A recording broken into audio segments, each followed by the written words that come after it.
how to check deleted messages on Snapchat.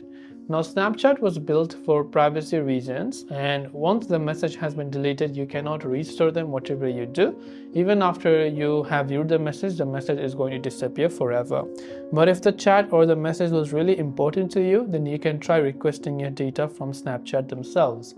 So tap on your Bitmoji avatar from the top left of the screen, followed by the gear icon from the top right hand side, which is the settings icon. Then from here you can simply go to this option called download your data. So go to my privacy and data over here. Then under manage my data, go to my data option. Under my data, you have to request Snapchat to download your data. So we will first of all turn off everything. We only want chat history, so you can turn on the toggle next to chat history, which means only your messages will be exported. Then you can tap on the next option. It will take some time for Snapchat to compile that data and send it to you. Either way, this is the way you can check your deleted messages on Snapchat. Hope this video helped you out. If you have got any further questions, do feel free to leave them down below. As always, thank you for watching and see you soon in the next video.